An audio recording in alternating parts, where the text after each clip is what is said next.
तो एक निकाल देने से 300 गन्ने आपके बच जाएंगे अभी फिलहाल। यही काम है, पीला गन्ना निकाल देना है और ये काम निकाल देना खेत में से, गन्ना का पैदावार हमारी बच जाएगी, पीला फसल हमारी बच जाएगी।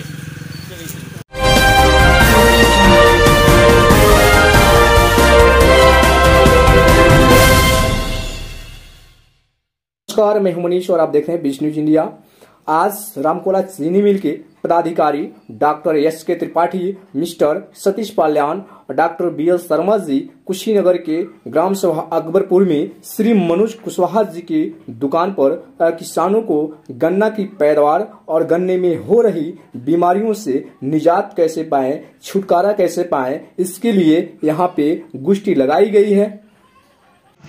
हाँ सर, आप कहाँ से हैं और किस पद पे हैं और किस लिए यहाँ पे आए हुए हैं? ठीक, मेरा नाम डॉक्टर एस.के. त्रिपाठी है और मैं Triveni engineering and industries limited Ramkola में गन्ना विकास का काम देखता हूँ मैं। और आज हमारे बीच में मुख्यालय से श्री सतीश बालियान जी आए हुए हैं और साथ ही हमारे वरिष्ठ वैज्ञानिक गन्ना शोध संस्थान शाहजहानपुर से डॉक्टर बी.एल. शर्मा जी, जो हम लोगों के साथ में विभिन्न ब्लॉकों में विभिन्न क्षेत्रों में हम लोग भ्रमण कर रहे हैं और साथ ही किसानों के बीच में ये जागरूकता हम लोग फैला रहे हैं कि इस समय लाल सड़न रोग और इस समय प्रमुख कीट जो है गन्ने का टॉप बोरर वो आया हुआ है, तो इससे उनको नुकसान ना हो उसके बचाव के बारे में जानकारी दी जा रही है। और साथ ही उत्पादन जो हमारा जो सबसे कम उत्पादन है उस उत्पादन को बढ़ाने के लिए भी प्रयास किए जा रहे हैं और उसके किसानों के अंदर जागरूकता फैलाई जा रही है। चलिए, बहुत बहुत धन्यवाद सर। सर, आपका इंट्रो। मेरा नाम सतीश बालियान है, मैं डीजीएम केन कॉरपोरेट के पद पे कार्यरत हूँ जी। और हम पिछले 8 दिन से यहाँ पर आए हुए हैं और इस चीनी मिल रामकोला चीनी मिल के पूरे एरिया में हम घूमेंगे। अभी हमारा 80% एरिया कवर हो चुका है, 20% एरिया बचा हुआ है। जिस भी क्षेत्र में हम जाते हैं उसी एरिया में जाकर के हम एक किसानों की गोष्ठी करते हैं और किसानों में अवेयरनेस, जागरूकता फैलाते हैं कि किसान अपनी पैदावार कैसे बढ़ाए, कैसे किसान पश्चिम उत्तर प्रदेश के किसानों की तरह अपनी खूंटी गन्ने की पैदावार बढ़ाए, क्योंकि खूंटी गन्ने के साथ में किसान एक सोचला व्यवहार करता है। उसमें ना खाद डालता, ना दवाई डालता, ना ही उसमें हल चलाता, खुदाई पढ़ाई कुछ नहीं करता, पानी भी नहीं लगाते। तो एक वो जागरूकता कर रहे हैं, किसान को उत्साहित कर रहे हैं कि आपकी पैदावार हम कैसे बढ़ा सकते हैं बहुत ही कम खर्चे पर। दूसरा, डॉक्टर त्रिपाठी ने जैसे बताया कि जो रेड रोड इस एरिया में 238 वैरायटी में आया हुआ है उससे कैसे बचा जाए, टॉप बोरर की कैसी अवस्था होती है, वो कैसे नुकसान करती है, उसके बारे में किसानों को जागरूक किया जा रहा है और उसकी रोकथाम कराने के सारे उपाय उनको बताए जा रहे हैं। अभी हम इस हफ्ता पूरा हफ्ता यहाँ पर रहेंगे और पूरे मिल क्षेत्र में ये जागरूकता फैलानी है, यही हमारा मुख्य उद्देश्य है। बहुत धन्यवाद सर। मैं doctor B L. Sharma, fix director Uttar Pradesh गन्ना शोध परिषद। अब मैं त्रिवेणी ग्रुप में सीनियर कंसल्टेंट के रूप में जुड़ गया हूँ और पिछले साल जो रेड रॉट की वजह से, बीमारी की वजह से किसानों को नुकसान उठाना पड़ा, हम लोग इस साल पहले से ही अलर्ट हैं कि वो नुकसान न उठाना पड़े। और इसी परिप्रेक्ष्य में इस चीनी मिल क्षेत्र का हम लोगों का घूमना हुआ, जिसमें बीमारियों को देखा, इसके अलावा कीटों का प्रकोप को देखा और किसानों को अवेयर कर रहे हैं, उनको किस तरह से इससे निपटा जाए उस संबंध में बता रहे हैं, जिससे कि उनकी फसल सुरक्षित रहे और बढ़िया उनकी पैदावार हो, जिससे उनकी आय बढ़े। इस परिप्रेक्ष्य में पूरे चीनी मिल क्षेत्र का भ्रमण हमें करना है, जिसमें काफ़ी कुछ कर चुके हैं और कुछ क्षेत्र बाकी हैं वो करना है। किसानों से आज बहुत बढ़िया इंटरेक्शन हुआ, किसानों ने अपनी बातें बताई, ख़ास तौर से रेड रॉट को लेकर के, कीड़ों को लेकर के, और उनका निराकरण उनके यहीं पे किया गया। उनको खेत भी दिखाया गया, कैसे पहचान करना है वो भी बताया गया और किसान इसे लाभवान हो रहे हैं। मैं उम्मीद करता हूँ कि आगे भी हमारा ये अभियान जारी रहेगा, जिससे किसानों की आय बढ़ाई जा सके। रिक्वेस्ट करूंगा, यही आपके बगल में खेत खड़ा है, बहुत अच्छा खेत खड़ा है, उसमें भी रेड राट है। हम आप लोगों को चल के प्लाट पे पहचान करा के, आप लोग खुद पौधा देख के पहचान कर लेंगे कि ये बीमारी का लक्षण है, ये हमारे खेत में है कि नहीं है। यही आपसे बस सड़क के उस पार प्लाट लगा हुआ है। दूसरा अभी समोसा खाइए और समोसा खा के हम आपको दिखाते हैं, ठीक। दूसरा क्या है कि जब हम ये देख लेंगे कि हमारे में लगा है तो किसी में 10 कलम, किसी में 20 कलम है, अगर हम सुबह शाम जाकर के अगर उस कलम को निकाल के ब्लीचिंग डाल देंगे तो निश्चित रूप से हम अपने खेत को भविष्य में सूखने से बचा सकते हैं। एक तो हमको ये तुरंत करना है। दूसरा हमारे बलियान साहब ने आप लोगों को बताया था टॉप बोरर के लिए। टॉप बोरर में जो कीड़ा है उसकी सीढ़ी आगे ना बढ़े, उसके लिए हम दवा भी डालते हैं और काटने के लिए बताया। अगर हम अभी उसी खेत में जा रहे हैं तो टॉप बोरर भी उसी खेत में हमारे हैं, रेड राट भी उसी खेत में है, तितली भी उसी खेत में है। तो हम अगर अपने खेत को 2 घंटे सुबह शाम अगर दे देते हैं प्लाट को तो हम 80% का कंट्रोल मैकेनिकल कर लेते हैं। अगर रेड राट है तो क्लम्प निकाल के, टॉप बोरर है तो उसको काट करके, तितली दिख गई तो मार कर। और तीसरा काम हमको अभी करना है, 2 दिन 4 दिन के अंदर बरसात होने वाली है, जितनी मेरी फर्टिलाइजर की डोज है वो कम से कम पेड़ी में तो पूरा लगा ही दे, ताकि अब वो कवर कर दे। ठीक है, आइए, यही प्लाट है, बस यहीं पे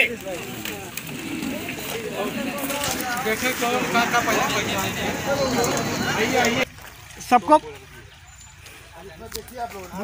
आ जाएंगे। अभी मत काटिए, सब रुक जाएंगे, आ जाएंगे। हाँ, आ जाएंगे। कैंसर पकड़ने लगा। कहाँ है दादा? अभी रुक जाओ, अच्छा रुक जाओ। बहुत अच्छा पहचान लिया आपने। आगे आओ चाचा, बहुत अच्छा। अभी आ जाओ। अरे मुड़िया लाल रंग ये है मुड़िया। हाँ, ये लाल सा रंग अगर कुश्ती है लाल सा रंग ये आपको लगेगी लाल है। छोटी में मुड़िया है, नहीं पकड़ने वाला बा चूटी वाली ना पकड़ लिए। ये है मत मुड़िया, रेड राट लगा हुआ है, पहचानिए। आप लोग रेड राट का क्रॉप पहचानिए। अगर लोग पहचाने तो फिर बताने दिखा की जरूरत नहीं है। नहीं, पीला है क्या? पीला? अरे पहले पीला देखो, आप पौधे को पीला देखो, फिर वहाँ पहुँचो। हरे वाले पे मत जाओ। ये वाला जो है देखिए, नस में देखिए, पत्ती की नस में देखिए, मोटी वाली नस पीला है। उसके बाद फिर उसको अध्ययन करिए। किसान का हो, अगर 5 गन्ने हो उसको निकाल देंगे तो समझ लीजिए कि ये प्लाट बच जाए। ये जड़ से देखिए, जड़ से खोद के देखिए, है ना पत्ती पे जो हम लोग दिखा रहे थे आपको, ये है निशानी। ये रुद्राक्ष की माला बनी हुई है, देखिए, ये देखिए, इसका हड्डियाँ खत्म कर दिया। हाँ, अब ये खत्म है। अब इसको नीचे वाला गन्ना देखिए, दिखाई दे रहा है आपको? ये नीचे वाला गन्ना देखिए, दिखाई दे रहा है? तो सबसे पहले पीला देखना है। ये बाहर से देखने से लग जाता है काला पड़ जाता है। चश्मा लगा नहीं दिखाई दे। अरे ऐसे छील ले, ऐसे काट लीजिए, छोड़ बस फाड़ दो। ये देखिए, देख रहे हैं? यहाँ से वहाँ तक फैला हुआ है। हाँ, अब क्या होगा जब बरसात होगी ना, तो आपको तो अभी एक दिखाई दे रहा है और ये छूट जाएगा, तो बरसात में इसके अंदर से जो जीवाणु हैं वो निकलेंगे, पानी के साथ फैलेंगे और खेत को सुखाना चालू करेंगे। कौन सूख जाएगा? इसको अगर नहीं निकालते हैं तो ये स्थिति जो है आपके लिए बहुत दिक्कत हो जाएगी। हरी जवानी में गन्ने सुखाता है जब कुछ नहीं कर पाएंगे। कई गुम पकड़ लिया है। ये यहाँ लाने में बंद नहीं है, ये है। हाँ, तो इसी में बंद था ना। और कितने एक सुड़ी एक गन्ने में रहेगी और एक गन्ने की ऐसी तैसी करके चली जाएगी। और ये 300 अंडे, ये जब तक तितली बनेगी तो ये 300 अंडे देगी और ये 300 अंडे में से 300 सूढ़ी निकलेंगी और ये सूढ़ी 300 गन्ने को खराब करेंगी। तो एक निकाल देने से 300 गन्ने आपके बच जाएंगे। अभी फिलहाल यही काम है, पीला गन्ना निकाल देना और ये काम निकाल देना खेत में से, गन्ना का पैदावार हमारी बच जाएगी। पीला फसल हमारी बच जाएगी। चलिए, तो आपसे एक सवाल है कि अगर जैसे ये चौवर का खेती है इसमें जो कौन सी किस्म का गन्ना लगाया जाए ताकि किसान उससे उसका नुकसान न हो और पैदावार अच्छा हो, उस पर कुछ कहना चाहेंगे आप? हम जितनी भी हम गोष्ठियाँ कर रहे हैं, जहाँ जहाँ भी किसानों के बीच में जा रहे हैं, उन हमारे पास में यहाँ मुख्य रूप से 6 गन्ने की वैरायटियाँ हैं जी, जिनमें से 3 वैरायटी जो चंवर के खेत, जिनको लोलैंड एरिया बोलते हैं, यहाँ पानी भरता है, उसके लिए 3 वैरायटी मुख्य रूप से हम किसानों को बता रहे हैं कि उसमें आप 9301 है, 98-014 है, 94-184 है। ये गहरे खेतों के लिए वैरायटी तैयार की गई है और उसमें ये अच्छा परफॉर्म करती है। ऐसा नहीं है कि उनको नीचे ही जमीन में लगाना है, उनको ऊपर वाले खेतों में भी लगा सकते हैं, वहाँ भी अच्छा, लेकिन वहाँ पर ये बेहतर परफॉर्म करती है, यानी उसमें नुकसान नहीं होता है। जो ऊपर वाले खेत है उसके लिए हम किसानों को कह रहे हैं कि आप जो है 118 लगाइए। 118 वैरायटी है, 15-023 है नई वैरायटी। पिछले साल हम यहाँ पर किसानों को बहुत उपलब्ध कराए, बहुत महंगे रेट पर ला करके, और 13235 वैरायटी है। ये वैरायटी जो 14201 वैरायटी नई वैरायटी आई है, उसको लगाने के लिए ऊंचे वाले खेतों में हम कह रहे हैं, और 238 दाम बोए, क्योंकि इसमें रेड रोट आ गया है, उसके लिए भी किसानों को हर जगह पर जागरूक कर रहे हैं। चलिए, जैसे कि अभी जो न्यू 118 जो आप बता रहे हैं गन्ना, अभी जैसे उसको बोया जा रहा है खेतों में, अधिकतर देखा जा रहा है कि जब वो पैदावार अपनी कर रही है तो बहुत कम मात्रा निवारण कैसे कर सकते हैं, जो पत्ते पीले पड़ जा रहे हैं? 118 गन्ना वो बहुत अच्छी प्रजाति है और किसानों के लिए और चीनी मिल के लिए, दोनों के लिए वो फायदेमंद है। उसमें बीमारी नहीं है, इंसेक्ट पेस्ट का इंसिडेंस वो कम आता है और पैदावार भी अच्छी देती है। 238 में बीमारी की वजह से उसको डिस्कार्ड कर रहे हैं हम लोग। ये जरूर आप बता रहे हैं थोड़ा सा उसमें पीलापन लिए होता है, तो वो उसका करैक्टर है। ऐसा नहीं है कि उसमें कोई बीमारी या इंसेक्ट पेस्ट लगा हो, वो उसका करैक्टर है। जैसे थोड़ा सा न्यूट्रिशन पाएगा, इरिगेशन पाएगा, वो ठीक हो जाएगा। और हम लोग देखते हुए आ रहे क्षेत्र में ऐसा कोई उसमें बीमारी या इंसेक्ट नहीं देखा। जैसे लिए उसका करैक्टर है। जैसे लोगों के मन में ये भ्रमित है कि वो कोई बीमारी है और उसमें लोग क्या कर रहे हैं कि यूरिया की मात्रा ज्यादा बढ़ा दे रहे हैं डाई की, ताकि वो हरा भरा दिखे। तो ऐसा है ना, 238 का और उसका, वो दोनों का करैक्टर अलग अलग है। 238 बहुत हरा है और वो थोड़ा सा हल्का सा पीलापन लिए हुए है, तो उसका करैक्टर है वो, उससे डरने की कोई जरूरत नहीं है। वैरायटी बहुत बढ़िया है। नीचे वाली पत्ती अगर पीली हो रही है तो और ऊपर की पत्ती जो है वो हरी है, इसका मतलब पौधा स्वस्थ है, पौधा उसका उस पर कोई, उसकी पैदावार पे कोई इम्पैक्ट आने वाला नहीं है, क्योंकि ये वैरायटी का कैरेक्टर है। कोई वैरायटी टेम्परेचर की वजह से पीली पड़ जाती है, कोई नहीं पड़ती है। 238 भी जब ज्यादा टेम्परेचर, ज्यादा धूप पड़ती है तो कुछ पत्तियों को सुखा देती है अपने आप, क्योंकि उसकी पानी की जरूरत ज्यादा होती है। तो पानी की जरूरत को कम करने के लिए वो अपने आप पत्ती भी सुखा देती है। जैसे ही बारिश आती है, पानी मिलता है, फिर से वो हरा भरा हो जाता है। उसमें परेशान होने की जरूरत नहीं है, वो उसे करेक्ट जी। चलिए, एक सवाल और आपसे है कि अभी जितने किसान हैं काफ़ी परेशान है, ये उस खेती में कीटनाशक ज़्यादा लोग डाल रहे हैं, उस पर आप क्या कहना चाहेंगे कि कीटनाशक ज़्यादा मतलब छिड़काव करना चाहिए कि नहीं चाहिए, इससे क्या हानिकारक है और क्या फ़ायदा है, इस पर कुछ कहना चाहेंगे? देखिए, कीटनाशक जो कृषक बंधु डाल रहे हैं वो संस्कृति के हिसाब से ही डाल रहे हैं, और जैसे इंसेक्ट लग गया तो कोई न कोई कीटनाशक प्रयोग करना ही करना है। या तो पहले डाल दिया प्रिकॉशन के तौर पे, या जब इंसेक्ट पेस्ट आ गया तब उसको कंट्रोल के लिए डाला। लेकिन कोई न कोई अगर संस्कृति के हिसाब से कीटनाशक डाल रहे हैं तो वो हानिकारक नहीं है, वो तो बचाव के लिए। ज़्यादा नहीं डालना है किसी भी कीटनाशक का, संस्कृति के ऊपर नहीं डालना।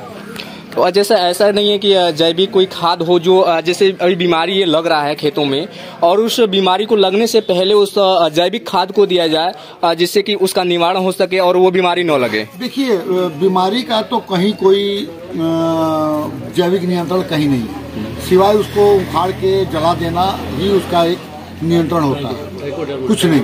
केवल उससे बचाव का है, बचाव हम कर सकते हैं उस बीमारी को। लगने के बाद हमारे पास कोई इलाज नहीं है।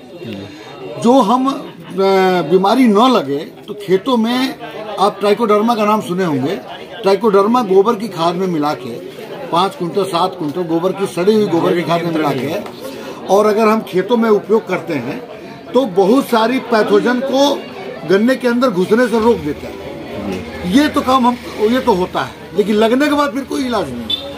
अच्छा, दूसरी बात ये कि जैसे अब हमारे पास इस समय कीट लग रहा है, टॉप बोरर लग रहा है, जिसको यहाँ के लोकल भाषा में मथुड़िया कहते हैं, उस कीट के नियंत्रण के लिए ट्राइको कार्ड हम देते हैं किसानों को।